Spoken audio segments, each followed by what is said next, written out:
बातमी महत्त्वाची आहे, पुण्यामधून आहे। पुण्यातील विषारी दारू प्रकरणातील मृतांची संख्या आता वाढली आहे।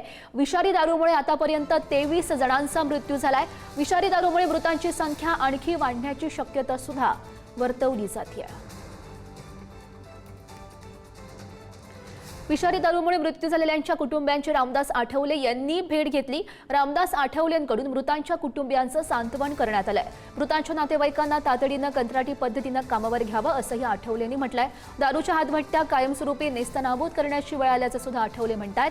विधान परिषदेच्या उपसभापती नीलम गोरे यांनीही विषारी दारू प्रकरणातील मृतांच्या नातेवाईकांचं सांत्वन केलंय। याच प्रकरणातील सर्वच दोषींवर कठोर कारवाई करण्याची गरज असल्याचं सुद्धा मत गोरे यांनी व्यक्त केलंय।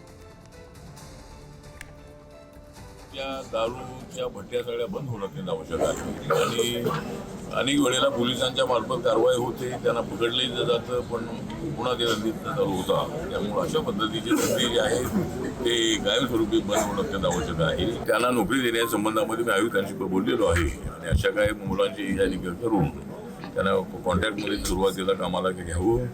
पण असे धंदे पूर्णपणे बंद करण्याच्या दृष्टिकोनातून राज्य सरकारने प्रयत्न करणं अत्यंत आवश्यक आहे। छापे टाकून सुद्धा परत भट्ट्या सुरू होत होत्या।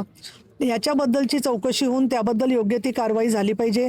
तसंच हे जे विषारी द्रव्य त्यांना कुठून पुरवठा झाला त्यांना पण शिक्षा होऊन त्याचा कायमचा प्रतिबंध झाला पाहिजे आणि या कुटुंबातल्या प्रत्येक एका व्यक्तीला नोकरी, आणखीन त्यांचं पुनर्वसन होण्यासाठी प्रयत्न झाले पाहिजेत। येणाऱ्या विधिमंडळाच्या अधिवेशनामध्ये याबद्दलचं काही अजून मुद्दे येण्याच्या आधीच माननीय मुख्यमंत्री देवेंद्र फडणवीस याबद्दलची सगळी योग्य ती कारवाई करतील अशी आमची अपेक्षा आहे।